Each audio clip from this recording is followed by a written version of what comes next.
Bismillahirrahmanirrahim. Assalamualaikum warahmatullahi wabarakatuh. Innal hamdalillah nahmaduhu wa nasta'inuhu wa nastaghfiruh wa na'udzu billahi ta'ala min shururi anfusina wa sayyiati a'malina. May yahdihillahu fala mudilla lahu wa may yudlil fala hadiya lahu. Asyhadu an la ilaha illallah wahdahu la syarika lah wa asyhadu anna Muhammadan abduhu wa rasuluhu la nabiyya wa la rasula ba'dah. Allahumma salli wa sallim wa barik ala nabiyyina Muhammadin wa ala alihi wa sahbihi wa man tabi'ahum bi ihsanin ila yaumiddin, amma ba'd. Fa inna asdaqal hadits kitabullah wa khairal hadi hadi Muhammadin sallallahu alaihi wasallam wa syarral umur muhdatsatuha wa kullu muhdatsatin bid'ah wa kullu bid'atin dhalalah wa kullu dhalalatin finnar. Jamaah sekalian, teman-teman yang dirahmati Allah Subhanahu wa taala, alhamdulillah kita bersyukur kepada Allah Subhanahu wa taala yang senantiasa memberikan kita nikmat, yang dengan nikmatnya kita semuanya bisa merasakan kesehatan, bisa mendapatkan peluang-peluang sehingga kita alhamdulillah kembali bisa dipertemukan oleh Allah Subhanahu wa taala dalam tempat yang insyaallah berkah ini untuk melanjutkan apa yang sudah kita mulai dari kebaikan, yaitu membahas tentang kitab Nawaqidul Islam, pembatal-pembatal keislaman, yang alhamdulillah kita sudah membahas dua pembatal keislaman.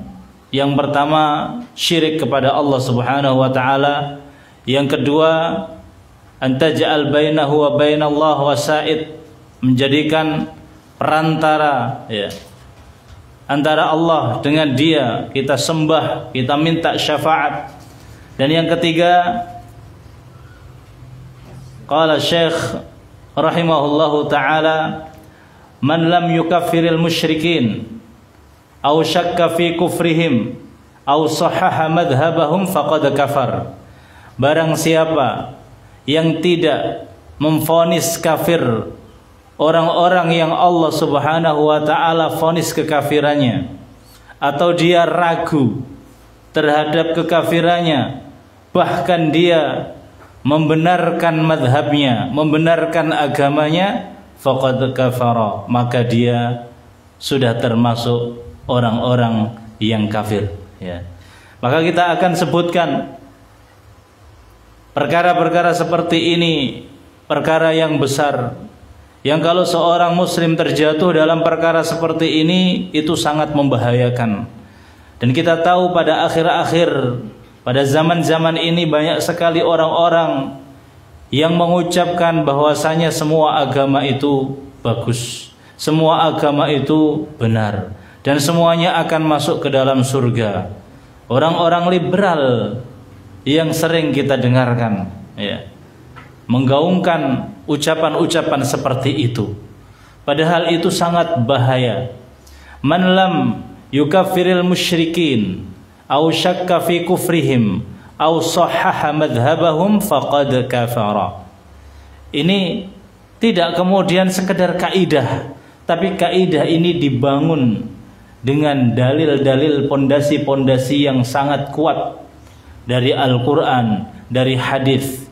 Intinya kita ingin menjelaskan bahwasanya ucapan atau kaidah ini tidak kemudian semena-mena.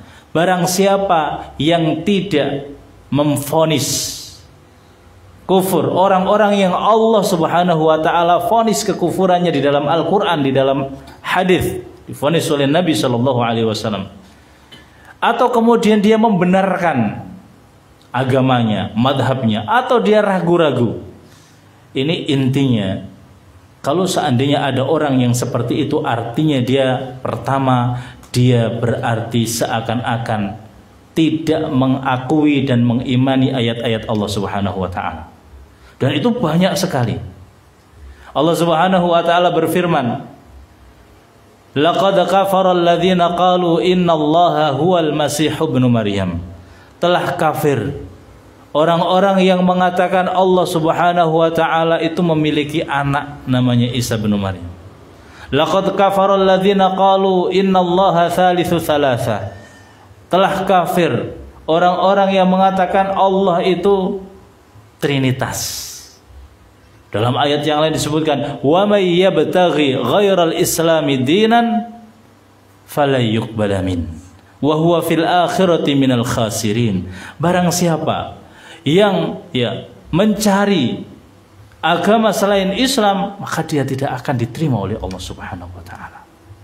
Artinya banyak ayat yang Allah Subhanahu wa taala jelaskan dengan perinci bahwasanya orang-orang yang tidak menyembah Allah Subhanahu wa taala, orang Nasrani, orang Yahudi, ahlul kitab, orang musyrik, mereka itu kufur dengan Allah Subhanahu wa taala. Kalau seandainya ada orang yang ragu-ragu dengan kekufurannya atau kemudian bahkan membenarkannya, bahkan kemudian mengatakan dia masuk ke dalam surga, maka artinya dia sama saja mengkufuri ayat-ayat itu. Padahal satu ayat saja telah dikufuri, itu sudah cukup baginya kemudian divonis sebagai orang kafir. Afatu'minuna bi ba'dil kitab wa takfuruna bi ba'd. Apakah kalian mengimani sebagian kitab, sebagian ayat, kemudian kalian juga kemudian mengkufri sebagian? Ini. Kemudian inti yang kedua, kenapa dikatakan man lam yukaffiril musyrikin au syakka fi kufrihim au sahhaha madhhabahum faqad kafar? Kenapa dikatakan orang seandainya dia itu tidak mau mengkafirkan orang musyrik, apalagi kemudian dia tidak mengkafirkannya, kemudian dia membenarkannya atau kemudian ragu, kenapa disebut kafir? Yang kedua, karena seakan-akan dia membatalkan syahadatnya, dia membatalkan kalimat syahadatnya, karena konsekuensinya ucapan la ilaha illallah, tidak ada Tuhan selain Allah, maka dia akan membuang semua Tuhan-Tuhan selain Allah. Tapi kalau dia membenarkan agama yang lain, oh agama Konghucu benar, agama Buddha benar, agama Shinto benar, agama ini benar, maka tauhidnya berarti sama saja bohong. Yang ketiga, barang siapa yang kemudian tidak mengkufurkan orang yang kufur, yang divonis oleh Allah kufur, kemudian ragu-ragu atau kemudian membenarkan agamanya dan mazhabnya, disebut kafir. Kenapa? Karena kalau dia mengatakan seperti itu, dia tidak berani mengkafirkan, artinya berarti dia akan membatalkan banyak hukum-hukum. Contohnya apa? Nabi Shallallahu Alaihi Wasallam bersabda, al-muslim, orang muslim, la yarithu kafirun, tidak akan mewarisi orang kafir. Begitu juga sebaliknya, orang muslim nggak mewarisi orang kafir juga nggak mewarisi orang muslim. Lah kalau seandainya orang yang kafir tapi dianggap tidak kafir, berarti bagaimana hukum ini? Berarti bisa saling mewarisi. Begitu juga hadis-hadis yang lainnya.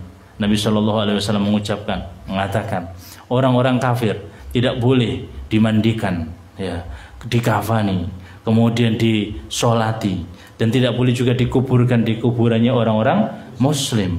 Nah kalau seandainya ada orang yang meragukan kekafirannya atau bahkan kemudian membenarkannya, maka hukum-hukum semua ini akan menjadi hilang. Nabi juga mengatakan la tabda'u, janganlah kalian memulai idza laqita, kalau seandainya kalian bertemu sama orang kafir, la tabda'u bisalam, jangan kamu mulai dengan salam.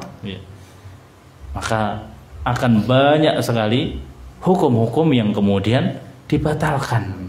Makanya kita mau perinci, kita akan perinci yang pertama, Yang pertama, jamaah yang dirahmati Allah Subhanahu wa taala, Allah Subhanahu wa taala berfirman banyak sekali ayat-ayat yang kemudian menjelaskan bahwasanya kalau kita melihat ada orang-orang yang mengatakan orang-orang kafir itu tidak kafir, atau semua orang yang beragama itu baik semuanya, intinya mereka akhlaknya baik, mereka semuanya pengen kebaikan, mereka semuanya yang penting pengen membangun peradaban yang bagus, dan semuanya juga cinta kebaikan, maka mereka juga akan masuk surga.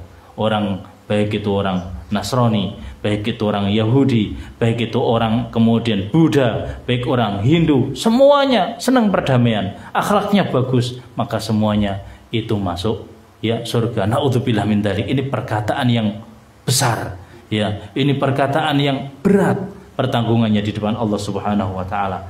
Karena kita meyakini jamaah yang dirahmati Allah. Meyakini apa? Meyakini Allah Subhanahu wa taala berfirman, "Innad dina 'indallahi al-Islam." Sesungguhnya agama yang Allah ridhai adalah Islam.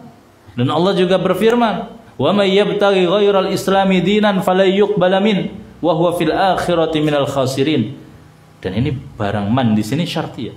Barang siapa yang mencari agama selain Allah, selain Islam, ya, maka tidak akan diterima oleh Allah Subhanahu wa taala, dan pasti, ini pasti jawabnya syarat, pasti dia di akhirat nanti termasuk orang yang merugi, ya. Bahkan Nabi sendiri yang keluar dari mulutnya yang mulia dalam satu hadis beliau mengatakan, la yasma'u bi ahadun min hadhil ummah yahudiyun wala nasraniyun thumma yamutu wa lam yu'min billadzi arsaltu bihi fahuwa min ahlin nar. Tidaklah seseorang itu mendengar tentangku dari umat ini, mau dia orang Yahudi, mau dia orang Nasrani, kemudian dia meninggal dunia dan dia belum beriman kepadaku, kecuali pasti dia termasuk orang yang akan menjadi penghuni neraka, ya. Ini hadis yang disahihkan, muttafaqun alaih, disepakati kesahihannya, ya. Dan Imam Nawawi memberikan komentar yang bagus. Kenapa Nabi Shallallahu Alaihi Wasallam hanya mengatakan Yahudi dan Nasrani? Ya. Kenapa? Karena Yahudi dan Nasrani itu ahlul kitab. Kalau ahlul kitab saja, yang ahlul kitab itu kitabnya dari Allah, kemudian dia itu hidup pada zaman Nabi dan mendengar Nabi, tapi dia tidak mau beriman kepada Nabi, dia pasti masuk neraka dan dihukumi oleh Allah dengan kafir. Apalagi agama-agama yang lain yang tidak ahlul kitab, ya. Maka sudah pasti, ya.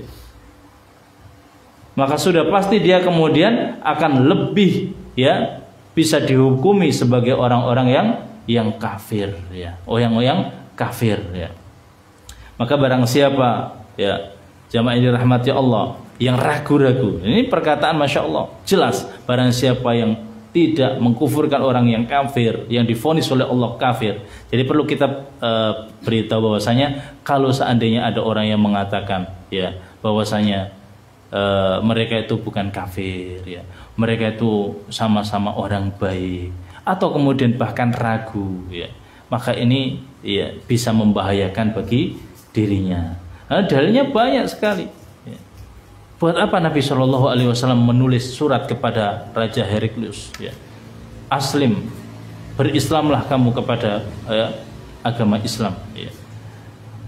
Dan dalam satu riwayat dikatakan, berislamlah, ya, kalau kamu berislam akan mendapatkan 2 pahala. Kalau seandainya mereka sudah benar, mereka sudah dalam hak, maka Nabi Shallallahu Alaihi Wasallam tidak akan memerintahkan mereka. Buat apa ada perang?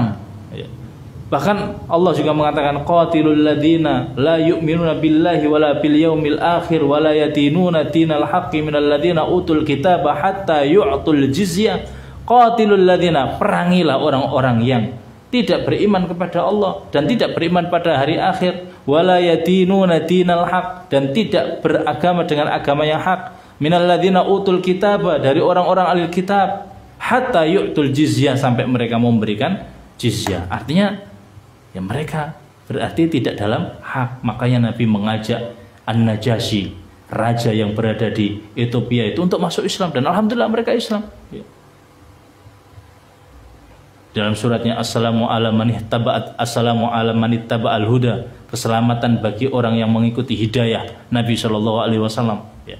Artinya kalau seandainya mereka itu agamanya benar, buat apa Nabi capek-capek mengerjakan itu?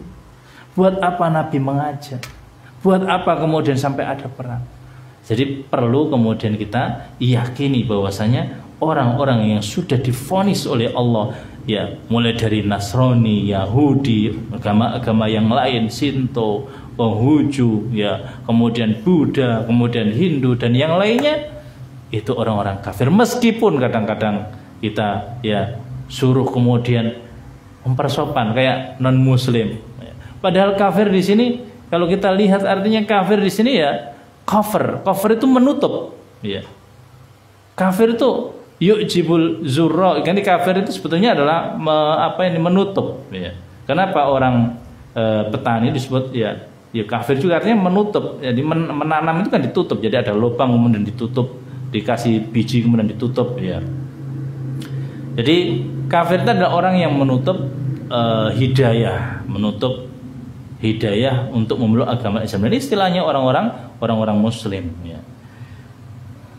Dan dalil orang-orang Yahudi, orang-orang Nasrani ya, itu kufur banyak sekali ya. Lalu kita lihat di dalam Al-Qur'an ya. Allah berfirman, wa qalatil yahudu Uzairun ibnullah. Orang-orang Yahudi mengatakan Uzair anaknya Allah. Wa qalatin nasara Masih ibnullah. Dan orang-orang Nasrani mereka mengatakan Masih Isa anaknya Allah ya. Dzalika qauluhum bi afwahihim, itulah ucapan-ucapan mereka dengan lisan-lisan mereka. Yudhahiuna qaulal ladzina kafaru, yang menyamai kalimat-kalimat ucapan-ucapan orang kafir. Ini sudah disebutkan oleh Allah, menyamai, persamaan itu sama. Mereka sama dengan orang-orang kafir karena menganggap Allah memiliki anak. Bahkan dalam satu ayat surat Maryam, Allah itu sampai Masya Allah mengatakan ya, wa qalu takhadar rahmanu walada, wa qalu, dan mereka mengatakan ar-Rahman, Allah itu menjadikan seseorang menjadi anak. Laqad ittum syai'an idda, kamu telah mendatangkan sesuatu yang besar. Takadu samawati yatafattarna, sampai hampir langit itu pecah, gunung itu hancur gara-gara perkataan mereka ya, menjadikan Allah Subhanahu wa taala memiliki anak. Dan inilah kekufuran mereka ya. Termasuk ya ayat juga, ya ahlal kitab lima takfurun bi ayatillahi wa antum tasyhadun. Wahai ahlul kitab, orang Yahudi, orang Nasrani, kenapa engkau kufur dengan ayat-ayat Allah sedangkan kalian semuanya itu menyaksikannya, kalian semuanya mengetahuinya ya. Dan banyak sekali ya orang musyrik juga masuk dalam kekufuran. Innal ladzina kafaru min ahlil kitabi wal musyrikina fi nari jahannam khalidina fi ya. Jadi nggak ada kemudian oh ini kitab itu harus kemudian dibenarkan. Apa? Karena mengkufurkan orang, mengkufurkan sesuai dengan yang dikufurkan. Maka ini kaidah harus dibangun dengan apa? Pondasi. Tidak boleh kita mengkufurkan seseorang kecuali dengan dalil dan pondasi Allah dan Rasulnya telah mengkafirkan di dalam Al-Quran dan dalam hadis. Jadi kemudian nggak mudah-mudahan mengkafirkannya. Kenapa? Karena mengkafirkan di sini itu ada pondasinya. Makanya kadang-kadang disebut Syekh Muhammad At-Tamimi itu suka ya ahlu takfir. Bahkan sampai dalam tulisannya ya, Muhammad At-Tamimi rahimahullah ta'ala, Syekh, beliau sampai nggak berani mengkafirkan orang yang kemudian menyembah ya kepada kuburannya Badawi ya. Kenapa? Karena ditakutkan orang yang datang menyembah kuburan itu belum mendapatkan hujah, belum ada ilmu ya. Barangkali belum ilmu itu datang, penjelasan itu datang. Bagaimana kemudian mudah memvonis semua orang kemudian kafir? Tidak. Tapi kita memvonis ya orang-orang yang memang ya Allah vonis secara keumuman, tidak kemudian personil secara kamu ini enggak ya. Artinya tidak secara ya personilnya, tapi secara apa? Secara keumumannya. Orang yang menyembah ya berhala ya kita hukumi dengan secara umum ya. Kalau kemudian menyembah ya gimana, berarti kufur. Tapi apakah kemudian orang-orang tertentu itu kemudian kafir? Itu perlu ada hujahnya. Kita tanyai, sudah ada nggak ilmunya ya. Setelah kemudian dijelaskan dan lain sebagainya, kemudian baru ngeyel mungkin. Dan masalah mengkafirkan tidak mengkafirkan itu bukan wilayah kita, tapi itu wilayahnya para ahlul ilmu yang memang sudah kemudian rasih, sudah menjadi ya panutan ya. Jamaah sekalian yang dirahmati Allah Subhanahu wa taala. Kemudian yang kedua ya, siapa yang tidak mengkufurkan orang-orang yang Allah vonis telah kafir, Nabi yang memvonis telah kafir, atau dia ragu Orang sudah divonis oleh Nabi orang musyrik itu pasti kemudian di neraka dan dia kafir. Udah divonis oleh Allah bahwasanya orang Nasrani itu kafir. Divonis oleh Nabi Yahudi Nasrani kafir. Dengan hadis yang sahih yang muttafaqun alaih tadi, ya. La yasma'u bi ahadun min hadhil ummah. Tidak ada seseorang yang telah mendengarku dari umat ini, baik dia agamanya Yahudi, baik dia agamanya Nasrani, kemudian meninggal dunia walam yu'min, dan belum mau beriman billadzi ursiltu bihi, dengan apa yang aku telah diutusnya, maka dia termasuk penduduk neraka, ya. Maka ini berarti vonisnya Nabi. Nah, kalau kita ragu-ragu, hati-hati, kita bisa kemudian mengkufuri ayat. Kita bisa mengkufuri apa lagi? Hadis. Nah, yang kedua, hati-hati juga. Kenapa? Karena kita bisa saja syahadatnya hancur. Syahadatnya palsu. Apa syahadat kita? La ilaha illallah. Artinya apa? Tidak ada Tuhan yang berhak disembah kecuali Allah. La ma'buda bihaqqin illallah. Itu memiliki dua rukun. Yang pertama adalah an-nafyu wal isbat. An-nafyu artinya apa? Meniadakan. La ilaha, tidak ada Tuhan, kita tiadakan. Tidak ada sesembahan di dunia ini. Semua sesembahan batilun. Gak ada yang hak, gak ada yang benar. Illallah, kecuali Allah. Artinya menetapkan. Lah tiba-tiba ada orang yang datang, aku menyembah Allah, aku beribadah pada Allah, aku sholat kepada Allah, dan saya memberikan ibadah ini kepada Allah. Meskipun banyak Tuhan-Tuhan yang lain yang ada, tapi saya menyembah Allah dan saya tidak mengingkari Tuhan-Tuhan yang lain. Benar nggak seperti itu? Dia mengatakan, saya menyembah Allah, saya beribadah kepada Allah, tapi saya tidak kemudian menafikan, meniadakan sesembahan yang lain. Berarti ini la ilaha illallahnya cacat. Syaratnya, rukunnya tidak ada. Rukunnya itu meniadakan sesembahan, ya, kecuali Allah Subhanahu wa taala. La ilah. Ini arti dari yang apa yang kita sampaikan selama ini dalam ikrar syahadat kita. Tidak ada Tuhan yang berhak disembah kecuali Allah.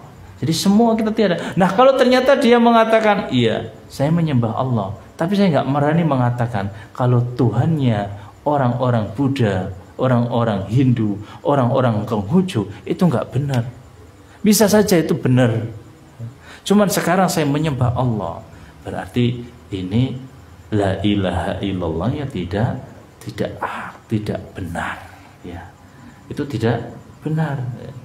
Oleh karenanya Allah Subhanahu wa taala selalu mengaitkan, ya, tauhid, akidah la ilaha illallah itu dengan dua rukun tadi. Allah berfirman, "Wa may yakfur bit-taghut." Siapa yang kufur dengan tauhid? Apa itu tauhid? Ma'ubida min dunillahi. Apa saja yang disembah selain Allah itu namanya apa? Tauhid.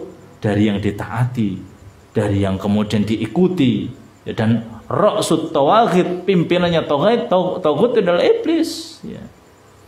Barang siapa yang kufur sama tauhid, kemudian kufur berarti apa? Meniadakan. Wa yu'min billah, dan dia mau beriman kepada Allah saja, faqad istamsaka bil urwatil wuthqa, maka dia sudah benar-benar berpegangan dengan tali yang kuat. Apa itu? La ilaha illallah.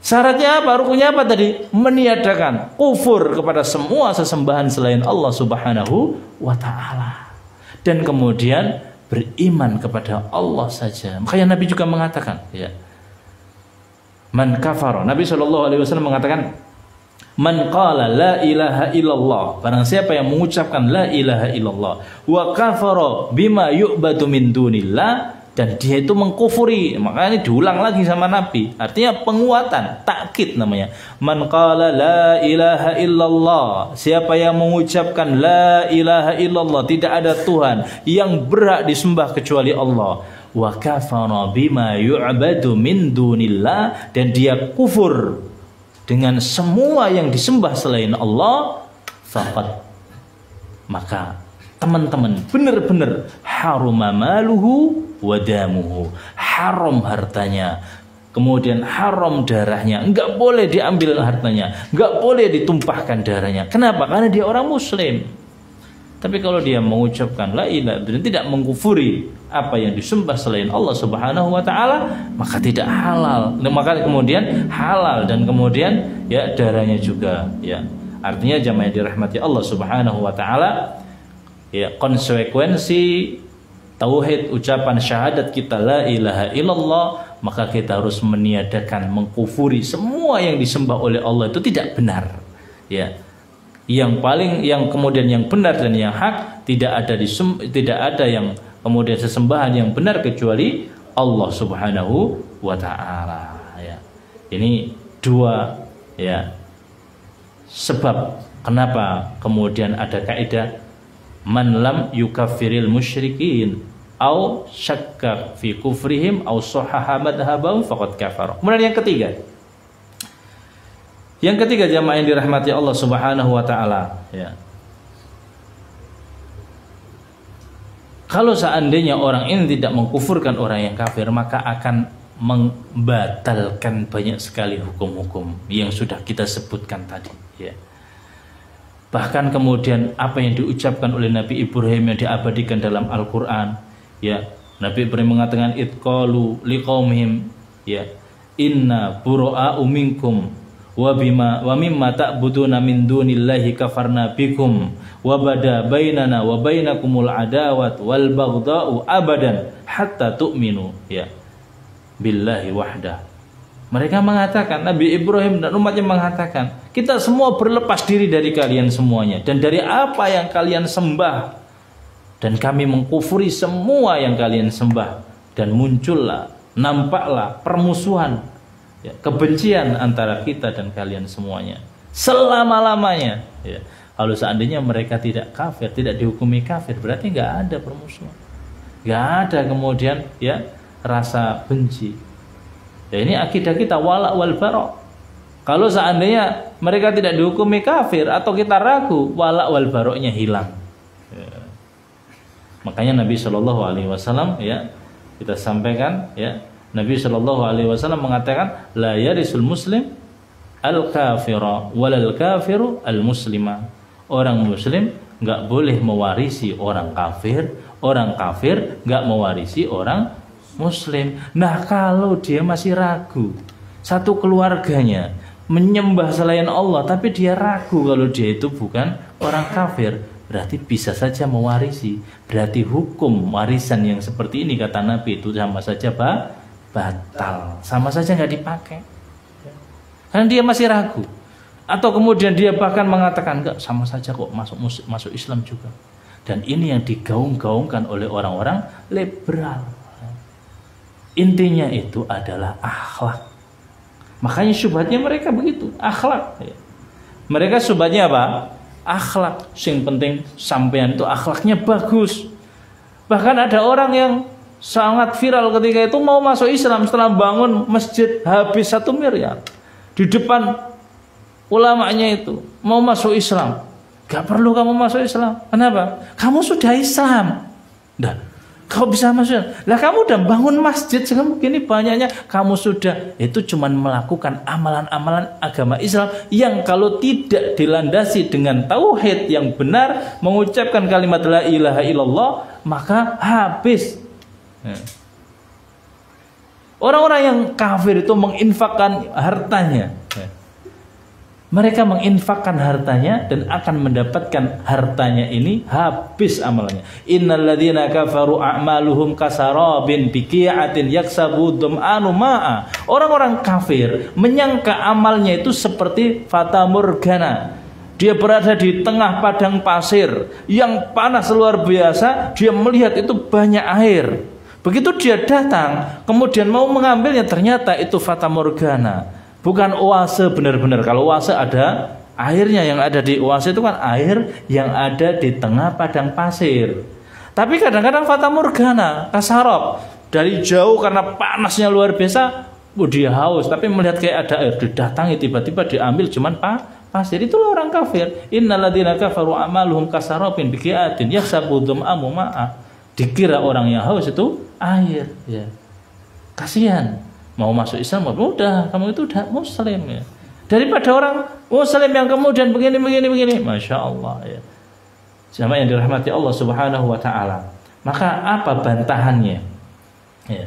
Jadi agama ini kan mereka mengatakan ya, di antara mereka mengatakan ya, agama itu sebetulnya yang penting agama ini ada itu untuk sarana, untuk kendaraan, untuk alat supaya tujuannya itu mencapai akhlak yang mulia.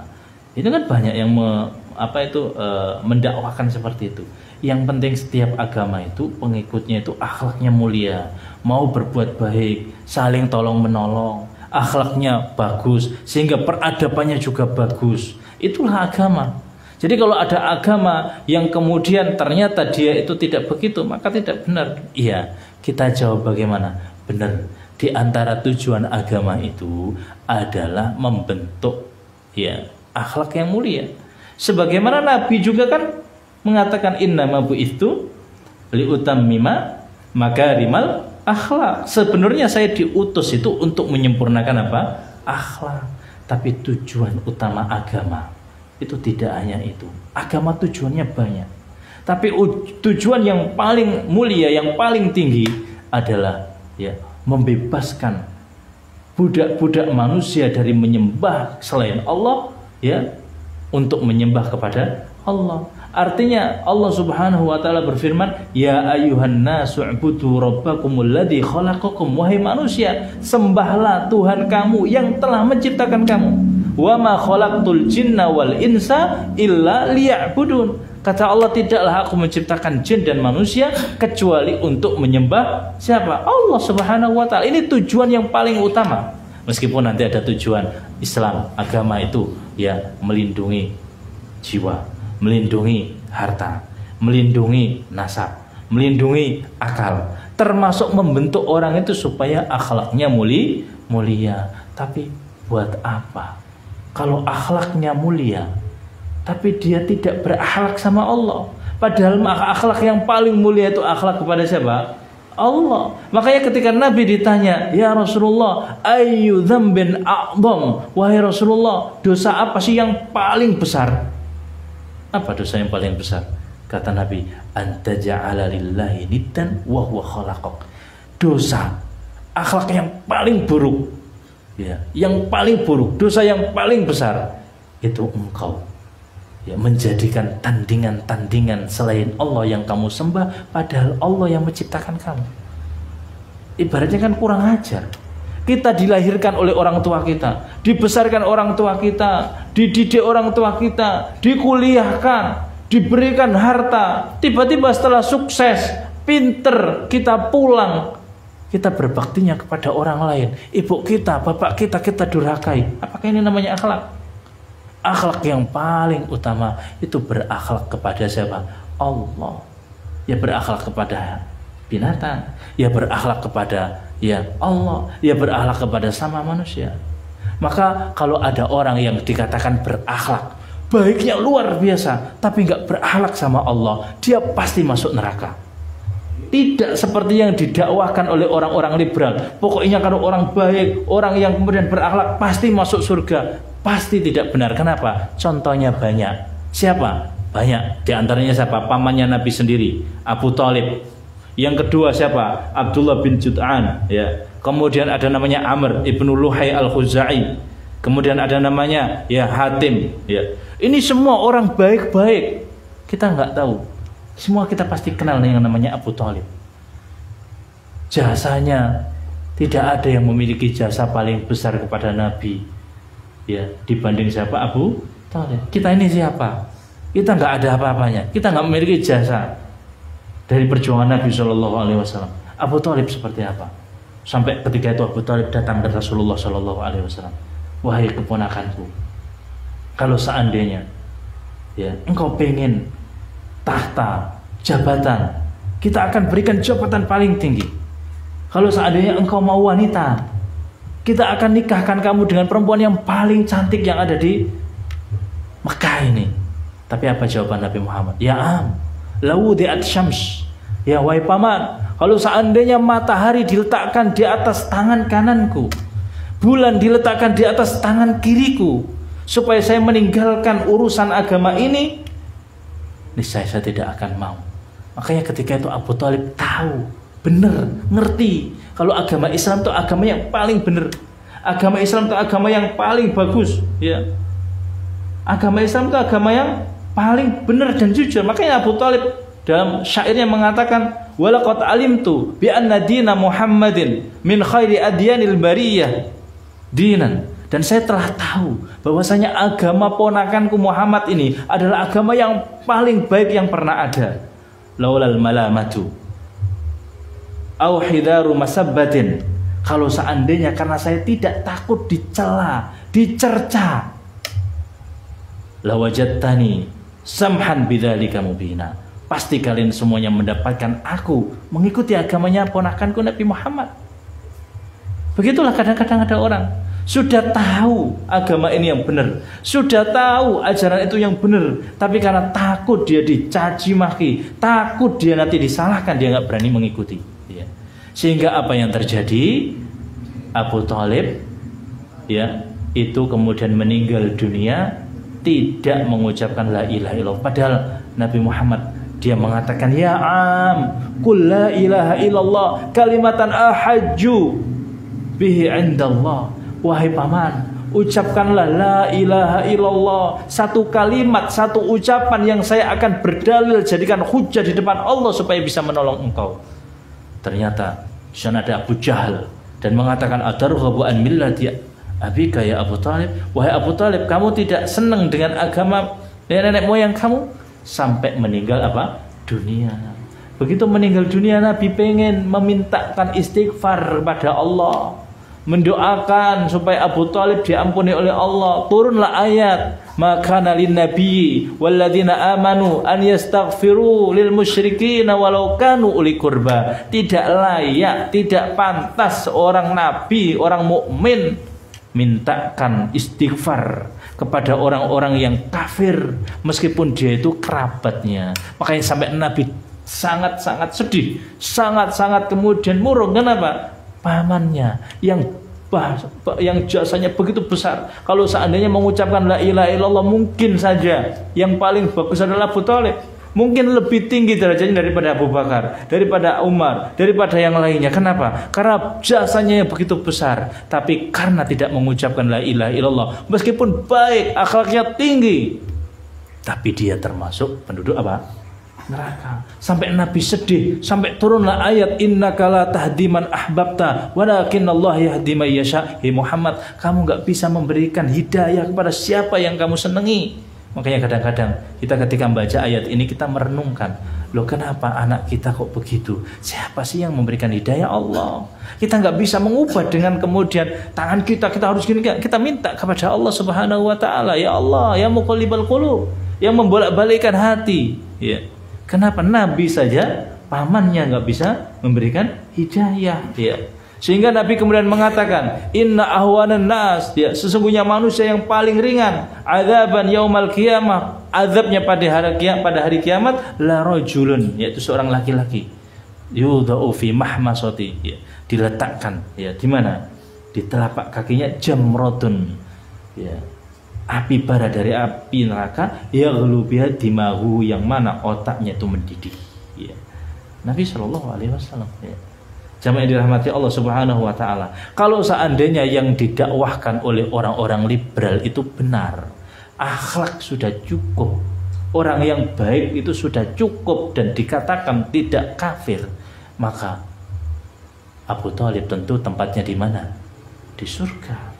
Tapi tetap sebaik apapun, kalau dia tidak memiliki keimanan, dikatakan sebagai orang kafir dan tempatnya di mana? Di neraka. Begitu juga Abdullah ibnu Jud'an, ya.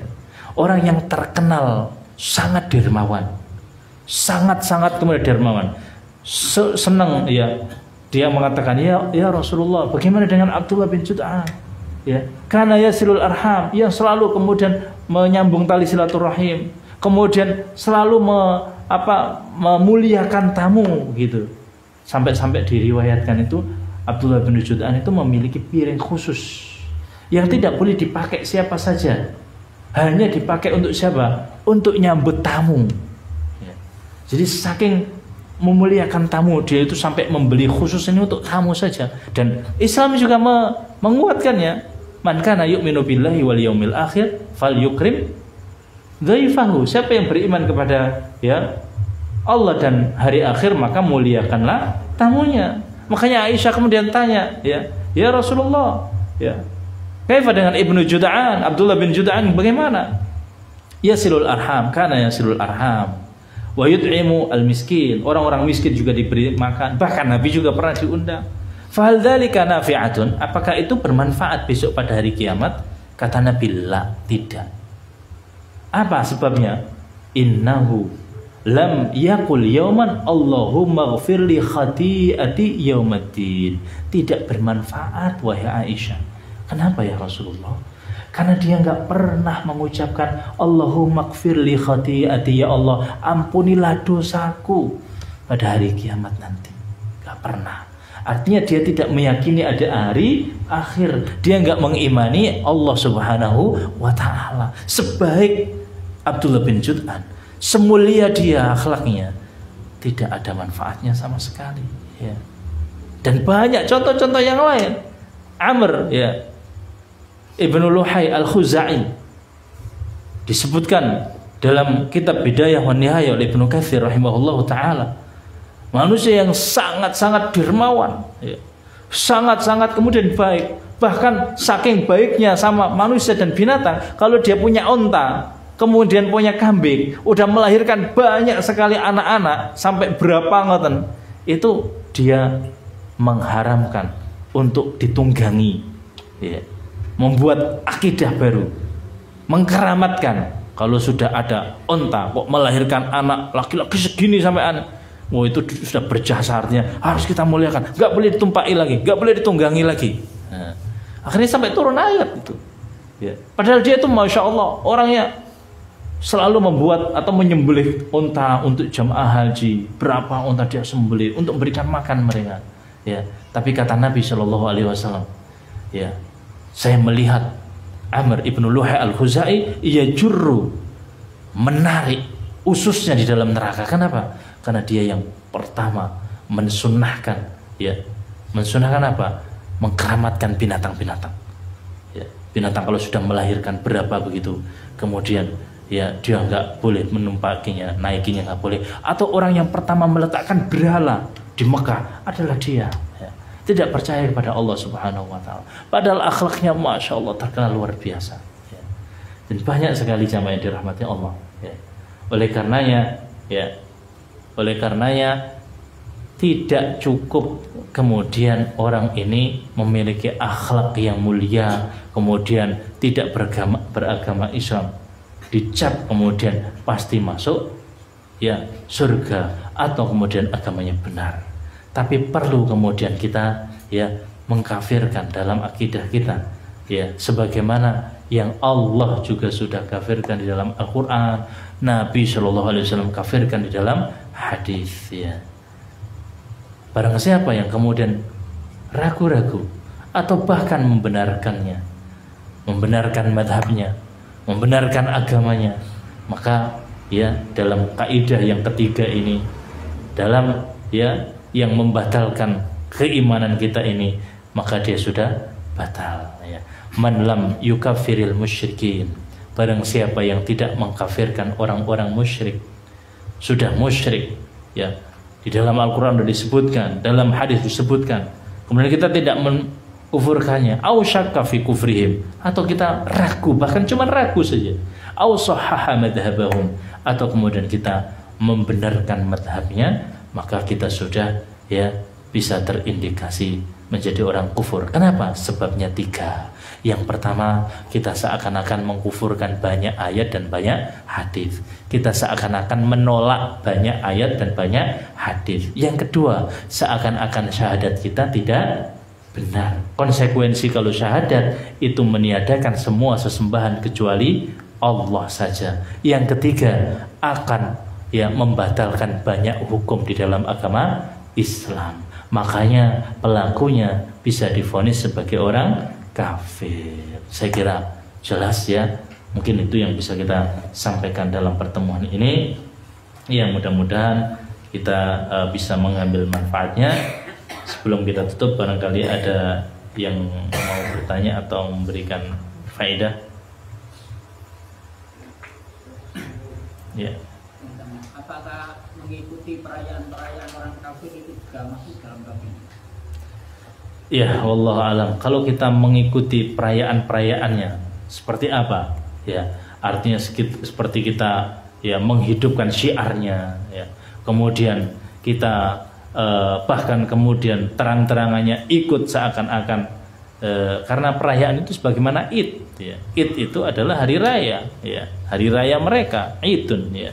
Makanya Nabi Shallallahu Alaihi Wasallam ya, memerintahkan kita kemudian mengikuti Idun kita supaya apa? Mengganti perayaan dari perayaan orang-orang kafir. Dan siapa, kata Nabi, man tasyabbaha biqaumin fahuwa minhum. Barang siapa yang menyerupai, mengikuti, ya, maka bisa dikatakan ini terjadi atau terjatuh kepada ya sesuatu yang diharamkan oleh Allah dan Rasulnya. Ya, dan meskipun demikian, kadang-kadang kita ini suka mengikuti, ya, baik dengan yang paling kecil pakaiannya, gaya rambutnya, ya. Makanya Nabi sampai mengatakan la tattabi'anna sunana man kana qablakum, ya, pasti kalian akan mengikuti, ya, sunnah orang sebelum kalian, ya. Hadwa quddatin bi quddah, sejengkal demi sejengkal, hatta walau dakhalu juhra dhabbin lattaba'u, meskipun sampai mereka itu masuk ke dalam lubang biawak, pasti kalian akan ikuti, ya. Sampai kemudian mereka tanya, siapa ya Rasul? Siapa lagi kalau bukan orang Yahudi dan orang Nasrani? Artinya kita dilarang untuk mengikuti, ya, dilarang. Dan kalau larangan pasti itu hukumnya apa? Haram, ya, tidak dibolehkan, ya. Nah, bagaimana kalau orang itu kemudian ibaratnya jelas kalau hukumnya mengikuti perayaan-perayaan ini kan pasti nggak boleh itu. Nah, bagaimana kalau kita ini terpaksa, gitu, dipaksa, ya, kita lihat terpaksanya kayak apa, ya. Selama tidak sampai kemudian kita ini, ya, sampai kemudian kita ini ibaratnya sampai mungkin kehilangan nyawa, ya, mungkin bisa dilihat. Tapi kalau sampai kehilangan nyawa, dipaksa, kemudian kalau enggak dibunuh, maka persis sebagaimana Ammar bin Yasir, dia boleh mengikutinya. Kenapa? Karena mau dibunuh. Illa man ukriha wa qalbuhu mutmainnun bil iman, kecuali orang yang dipaksa tapi keimanan dalam hatinya itu masih kuat, ya, maka tidak apa-apa, ya. Wallahu a'lam. Ya, kita cukupkan dengan kafaratul majlis. Kita baca kafaratul majlis. Subhanakallahumma wa bihamdika asyhadu an la ilaha illa anta astaghfiruka wa atubu ilaik. Assalamualaikum warahmatullahi wabarakatuh. Waalaikumsalam.